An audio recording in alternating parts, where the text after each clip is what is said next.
in Colorado Springs, there's 4 stakes in actual Colorado Springs. So and it's not a huge city. So the church is actually pretty well represented there, especially like my very first area probably covered about 3 neighborhoods. So it's pretty, there's a lot of members and there's a lot of non-members as well. And it's a really good balance. And that's one of the things I loved about it.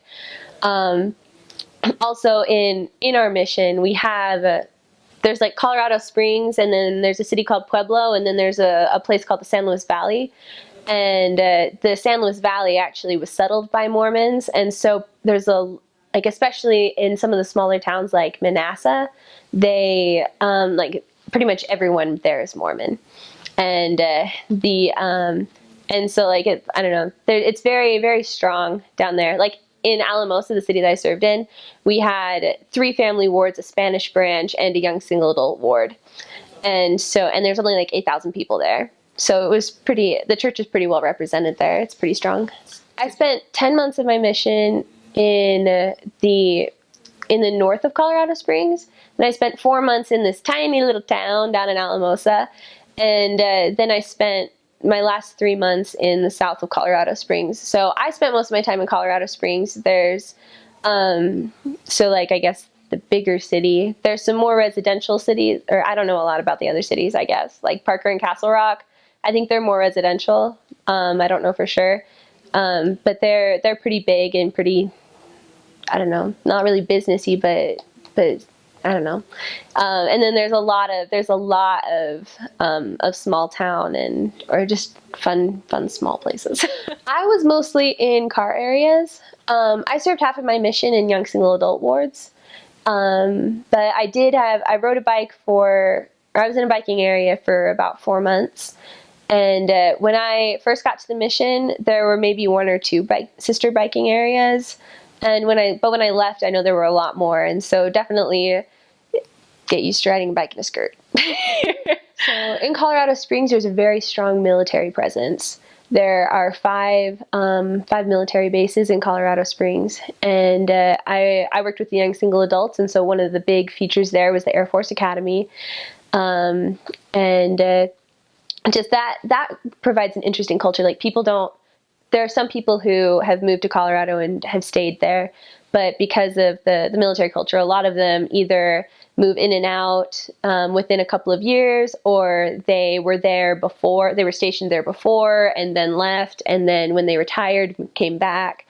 There's it's very transitory there. And there is just a lot of military presence, and that was really cool to get to see how that impacted people, to see the strong people, like the sisters who would be at home while their husbands were on deployments, basically raising their kids on their own, for a year or so. Like, it was incredible.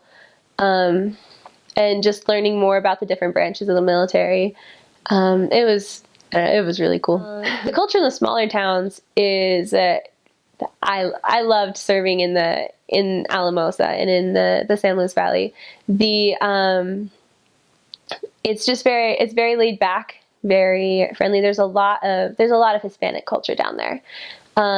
So I don't know, just people are fairly easygoing, just in general down there.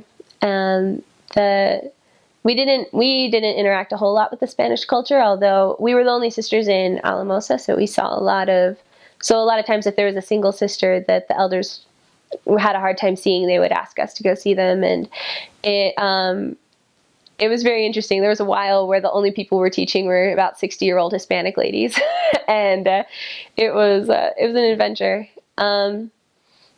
They were wonderful, warm people down there. I really loved it. There was this one family I remember sitting in their house. Their son had we'd been over there for dinner, and they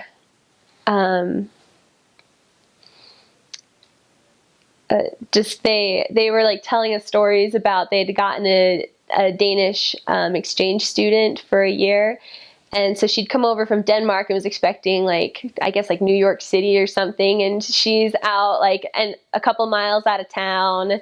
And they went like her very first day, they went on this scout project where they killed like 17 rattlesnakes and went crawdad fishing and stuff like that. And it was just totally different from what she was expecting. And I just loved sitting there and like listening to them talk.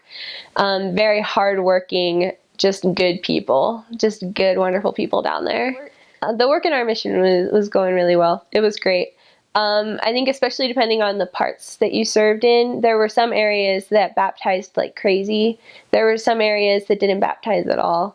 Well, or at least didn't baptize a lot. They still baptized. Everyone baptized. But I don't know. It's just interesting to see how like the Lord puts different people in different places because he has different things that they need. I didn't see a lot of baptisms on my mission of people that I taught, but that's not to say that we didn't see success. And there were a lot of missionaries that I know that did baptize a lot of people in the mission. And it really doesn't matter like where you go. I guess you can always baptize as long as the Lord has people as long as that's what the Lord needs you to do there. And most of the time it is. So